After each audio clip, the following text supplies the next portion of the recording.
Hello, everyone, and welcome to the Mayor's Corner. Today's August the 27th, a little after 12 noon. So just wanted to welcome everyone, and then I started this Mayor's Corner back in May, just as a form of trying to keep the public informed, and then introducing some of our directors and having the public get to know our directors and what your responsibilities and jobs and duties are. Before I introduce our guest, I wanted to offer our condolences to the family of Mr. David Cisneros. He was a retired firefighter. We all adored him, loved him here. I wanted to read just a little bit of what after we received the news. We had Mr. Patrick Thomas that shared this with us. Alice Fire Department mourns the loss of retired firefighter. Alice, Texas, 2021. The Alice Fire Department is saddened to announce that retired firefighter David Cisneros has passed away. The department was notified this morning that Cisneros had succumbed to his battle with cancer. Mr. Cisneros dedicated 20 years to the city of Alice and retired in 2017. Throughout his career, he progressed through the department and earned his rank as a fire equipment operator. He was a mentor to other members of the department and could be found teaching the younger firefighters on any given day. He is credited with the department for many heroic actions and life-saving events throughout his career. His experience brought great value to the department, and even though he was retired, he never stopped loving the career of firefighting. This is a quote from our fire chief, Mr. Patrick Thomas. Our hearts are heavy today. David was a great person and was always positive and supportive of others in the department, said Chief Patrick J. Thomas.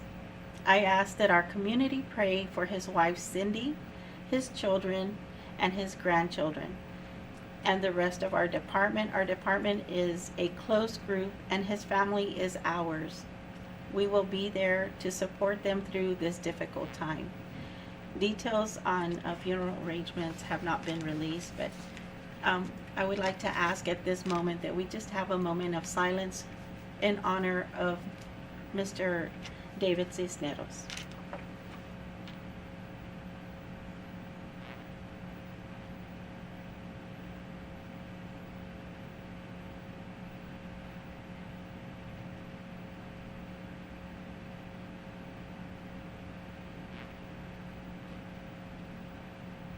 Thank you.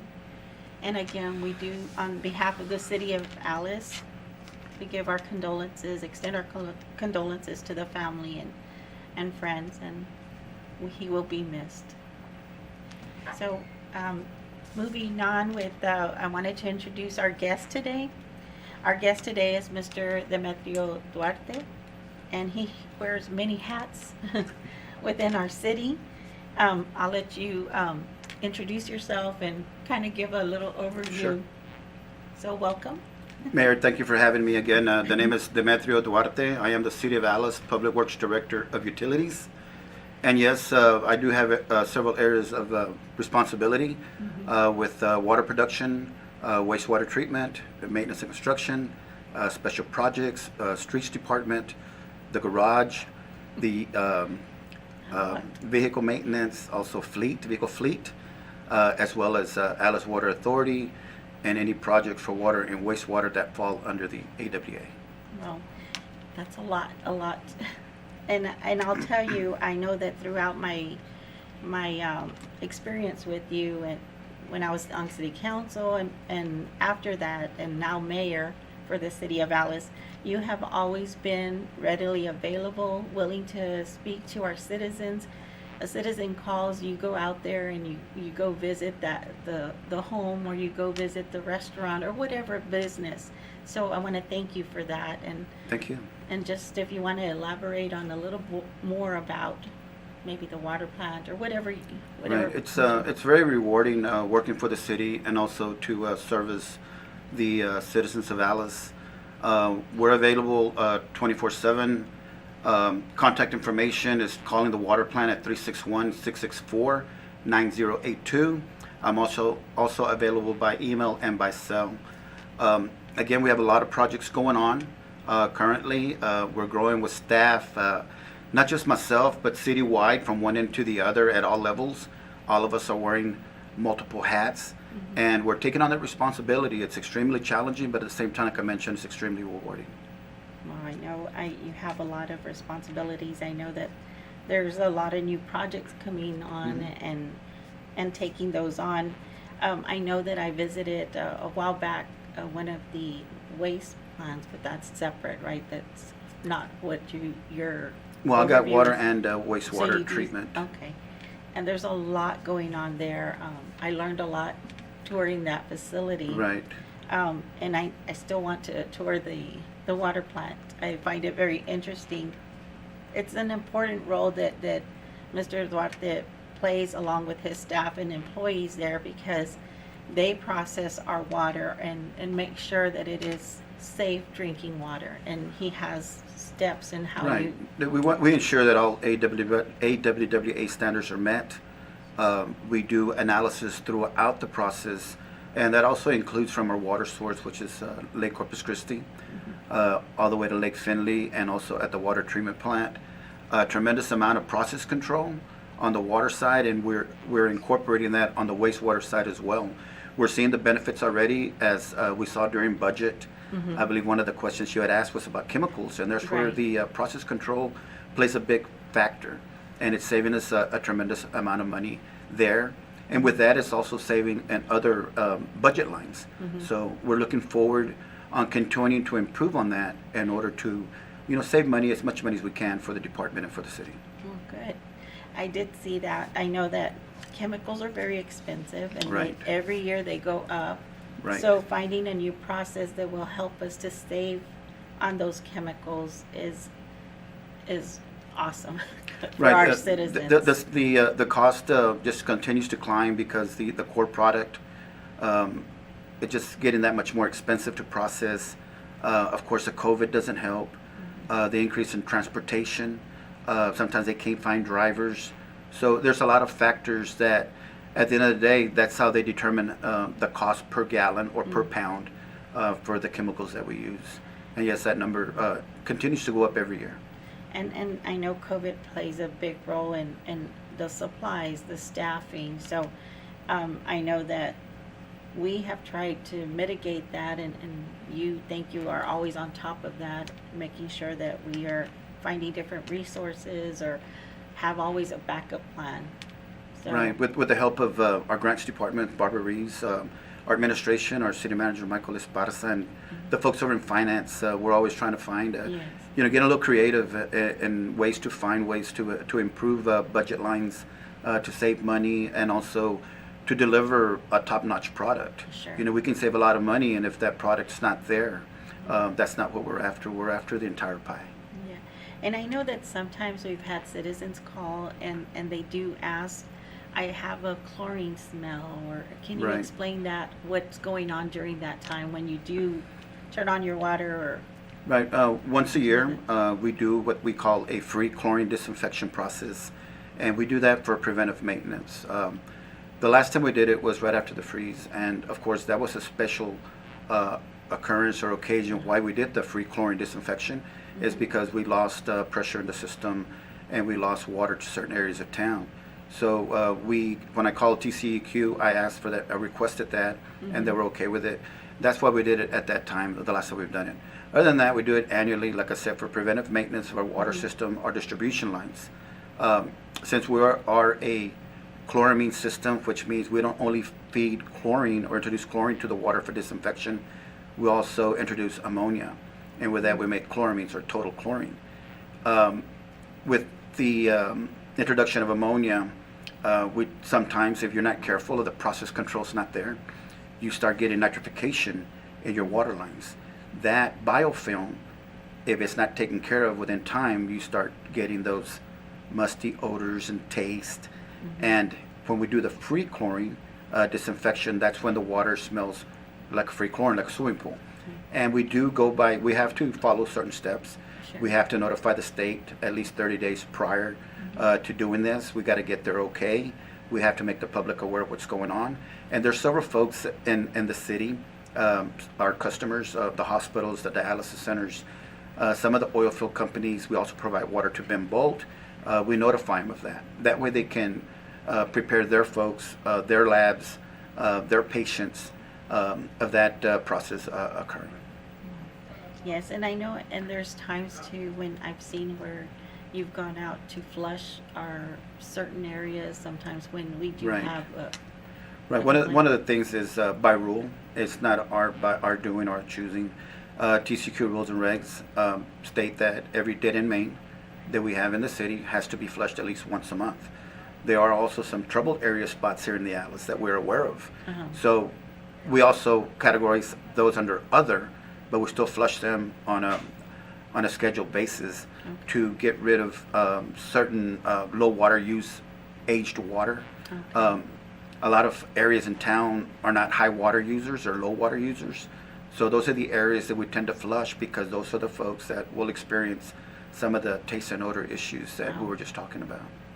yes, so I know sometimes we have questions, we say, they'll call in and say, what's going on at that? So that's Right. what's going on sometimes where they're flushing those lines because it's on a dead end or a low usage, Correct. or it's on the monthly Schedule. Yes, schedule ma'am. to be flushed. Yes, ma'am. Anything else that you'd like to share with us? Well, there's a lot going on. We also have the American Rescue Plan. Oh my gosh. That's we're real excited about that. Yes. It's a little bit over $4 million. It's going to be utilized for infrastructure improvements for water and wastewater, and also streets. We've designated X amount of areas for these monies. We're looking at a little bit over $2 million for fiscal year 21, and the other $2 million for fiscal year 22. For 21, we're looking at 12 projects. They're primarily on the south side of town. For next year, the other half is going to be utilized on South Cameron for the same infrastructure and streets, and also for the downtown area. You say South Cameron, because I know we're working on one for the South Reynolds we were awarded $6.9 million with a grant that Right. was gonna Virginia Street, South Reynolds, that area there. Right. It's for So- drainage as well, Mhm. and through the CDBG, and also working with the county. So we're excited as you know, as that goes as well. Yes. There's a lot of improvements that are coming around, and like you mentioned earlier, we're just reaching out, getting creative, working with the grants department, with the county, with the state levels, federal levels, to see what kind of assistance is out there, Yes. and taking advantage of that. Well, I know that you've also worked with Mrs. Reeves, which is our grants department manager there, and Right. she's y'all both worked hard to put the clean water a grant for clean water, and there, I think for sewer lines. I'm sorry. Right. The sewer improvements. So we're looking forward to, hopefully we may be awarded some of those in the Right. future. So that's also hopeful, and we will hopefully get those grants and be able to help other or work on other lines and stuff. Right, and we got a streets department also. We purchased a zipper piece of equipment that actually Yes. mulches the existing street, and we reuse it. Mhm. We've done 3 streets. We've done Kennedy, Hobbs, and the last one was Hub. And we're looking at Highland now. Okay. As you travel Highland, that's an area of concern. So there's a lot of good things going on with the city.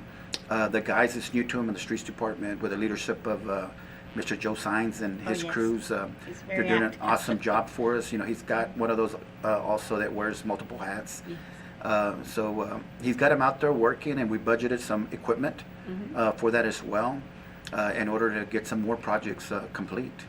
Well, I'm looking forward to seeing that and getting some of these streets. And a lot of these streets that are you go out and research and make sure, you got to make sure that the infrastructure Correct. underneath, if we're going to tear up the street, you're kind of weighing that out, and that's how you're choosing these different Yes, ma'am. streets.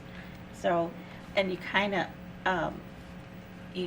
took my my Oh, thunder sorry. went out. No, about the, no, because I was excited. I wanted to announce to the public that to our Uh-oh. citizens, no, to the citizens of Alice that we actually received the 2 million. Great. It's in our account, so Awesome. looking forward to it. I'm so excited about Yes, that. ma'am.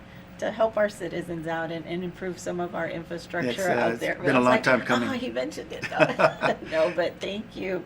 Yeah, I'm excited about our zipper, and I think that was a good investment. I know it was a learning curve. Right. So when we purchased it, it took us a little longer, but it was also training our employees and Right. They did a lot of training over at the airport, certain areas out there. So, like I said, Joe and Signs and his crews are just doing some awesome jobs out there, and not just with that, with the streets, with maintenance construction, special projects, with new development, with the existing infrastructure as well. Those guys work 24/7 as well. They're on standby 24 hours a day, 7 Yes. days a week, weekends, holidays, you name it, they're out there. Yes, so we appreciate that. And also, can you touch a little bit about the lake? And I know you go out there and you kind of monitor that, especially when Right. it rains. And I've called, this, why is the gate closed, or why is this? So just to inform the public what happens Sure. during heavy Um, rains and stuff. Our terminal reservoir, also now it's named Lake Finley. It is our secondary water source. It's actually was created for impoundment. We pump from Lake Corpus, we impound the water at Lake Finley, and then it's needed for production. We pump from Lake Finley to our water plant. As of late, we've been extremely blessed with the amount of rains that we've got. Yes. We were at the 196 level, which is at 100% capacity for several weeks. This helps out because we're not having to purchase water from the city of Corpus. And as of today, we're at 195 feet. So we still have an abundance of water. I would say another 2 to 3 months before we need to pump again from Lake Corpus. So it's a big savings. When we do pump, our monthly bill is about $200,000 to $250,000 a month, so it helps out a lot. There's some areas, picnic areas, are still saturated. The pier's still underwater, but yet it's a blessing for us. It's open to the public. The groundskeepers finally got a chance to go out there and do some mowing. Also, there's an involvement with AGA on beautifying the lake. Having some other projects going on. They recently were awarded with a grant, I believe, or of a windmill. Yes, I was, thanks to the Rotary. The Rotary Club, yes, ma'am. Yes, And the Rotary of Alice. talking to Daniel and Charlie last week and the week before that, they're looking into setting up that windmill sometime this weekend. Oh, We awesome. also now have the Texas Park and Wildlife Fishery Department Oh, my involved with the gosh. lake. They were out there Yes. with an airboat a couple of days ago doing an Okay. annual inspection. They Oh. hadn't done one in some time.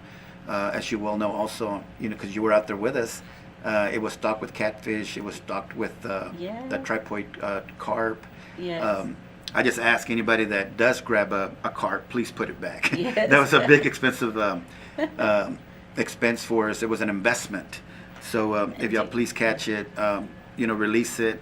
It's there to get rid of the vegetation that's out there, because we have quite a bit. We are going to go with signs that it's going to show what the fish looks like, and good. the reason why we want folks to go ahead and catch and release. Catch and release. Yeah, Well, we've good. had a couple of folks that have had fishing derbies out there, which is great for the kids and for the citizens. So it's a beautiful place. If nobody's been out there, It's beautiful. Yes. like folks say, we have a gym out there. The only thing we ask is keep in mind that is our water supply as well.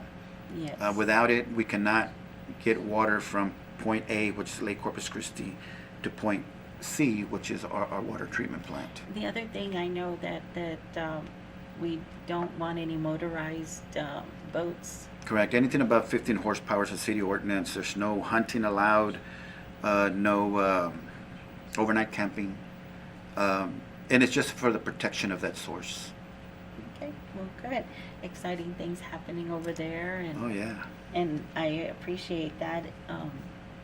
Anything else? Well, I'm excited about our brackish project, our groundwater project. Okay, yes. That's going along very well. I know we're not finalized on any contracts yet, but I'm sure that our city manager, Mr. Esparza, once everything's like they say, T's crossed, I's dotted, and everything's signed. He will inform Yes. everybody what's going on. It's a big project. There's a lot of moving pieces to it. With the Texas Water Development Board, we got Norris and Leal involved as well, Seven Seas, and it's going to be monumental for the city of Alice. Yes. It's going to help out a great deal. It's whenever we started experiencing droughts, we were looking for something that was going to Right, help us correct. with that. So that was one of our options. There's an abundance of water in the aquifer that we drilled to. And we were going to the Jasper, correct? Um, Is that the one that, for the brackish? Right, and it was about 2,000 feet. They did multiple testing on it from different layers, and layers 3 and 4, which is the deepest one, was where our best quality of water was at. Not just the quality, but the yield as well. Tremendous amount of testing that's being done. The well's complete. We're looking now at phase 2 of the project, coming in with a RO plant, doing that, and the piping. We're going to blend with the surface water.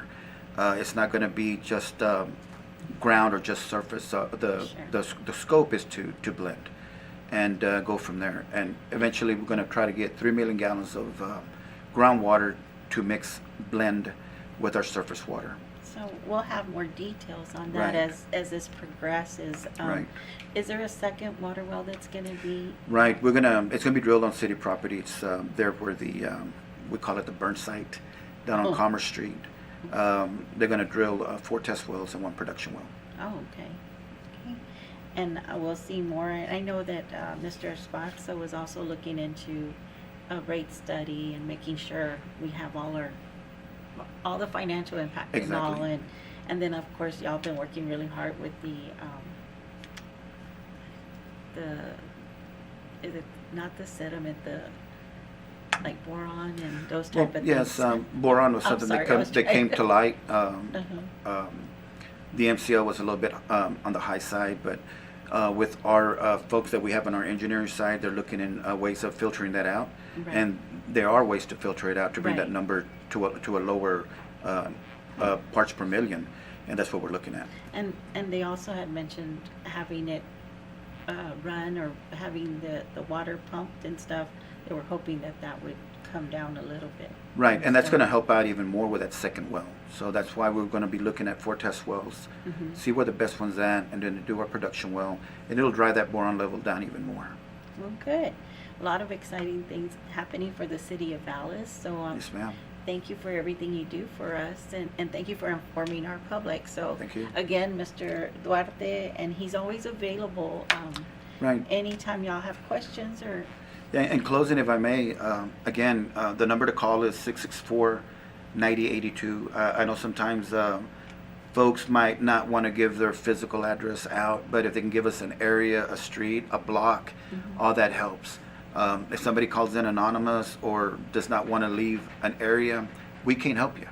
Now, if you give us an area, then we're able to send our guys, the guys that have the boots on the ground Yeah. out there and take care of that for us. And that's when someone calls in and just says, well, we have a issue, maybe rusty water or an old odor. Right. That's why he kind of needs to know like a vicinity, because you Right, know where the exactly. hydrants are, you know what Right. has happened within that area. Yeah, and we get with the guys in distribution, they know which way the water flows and Yes. all that good stuff. If perhaps there was construction that was done there earlier during the day, earlier during the Yes. week, that might be a contributor. There's a lot of investigating that goes on. We just don't go on a whim. Yeah. It's a process. Well, I appreciate it. Thank you so much. welcome. Thank you Thanks. for always answering the phone and being available My pleasure. and for informing our public. There are a few things that, well, you took the one about the ARP, but the exciting. Well, I'm just as excited as you are. Yes, I'm so excited. That is part of the American Rescue Plan Act from 2021. We did receive those funds, and as Mr. Duarte said, we received a little bit over $2 million dollars in our account sometime this week. Right. And then we will be getting the second one in another year or so. So Correct. I'm excited because we can start on those projects that council approved to work on the city water lines and sewer lines. Yes, ma'am. We also have gone through our budget workshops. As Mr. Duarte said, we've listened to the departments. Council has given some guidance in reference to our budgets, and we look forward to the final proposed budget, and soon we'll be approving that here soon along with the tax rate. So stay tuned. We'll announce when our next meeting will be coming up. There were also some things like with our grass and our brush pickup. Just be patient. We are having issues with equipment, and we're also just trying to get everyone, as far as staffing, we're aware of some of the high grass, some of the brush that's out there, but anything as far as you as an individual, as our citizens, just, be patient. We're going to get out there. I know some people have called about the alleys. Some of those alleys are part of the easement that pertains to your home, so it's the residents' responsibility on some of the alleys. Sometimes we'll mow those because out of courtesy for safety issues and Right. so on. But do call us, let us know, we can try to answer your questions and try to get some relief. But we also ask for your help in that if you do have an alley, it is part of the homeowner's responsibility. There's also some exciting things as far as construction and businesses for Alice. And we have, I'm sure everyone's seen the Dollar General that's going up Right. over there off of Cecilia Street and close to Cameron. So if y'all haven't seen it, we're getting one in that area, so I know that everyone's excited about that in that Yes, ma'am. area. And then we have several other businesses that will be coming up. We're excited about Starbucks. Everyone's, so a lot of good things happening. We do have a few residential homes that are being constructed, but if you're out there and you have any questions or anything, we're here to help. Bear with us. We're coming along, and anyone out there, developers and stuff, come talk to us. We're open for business. We welcome you, and we're here to help. And again, Mr. Duarte, thank you so much for joining us, and Thanks for having me. thank you. Thank you, everyone. Have a blessed weekend, and please be prepared. We are in hurricane season. I know that hurricane took a different route, so. But Right. just go to our website, check out those preparedness tips that we do have. We have a hurricane guide, so y'all be safe and God bless. Thank you. Bye-bye.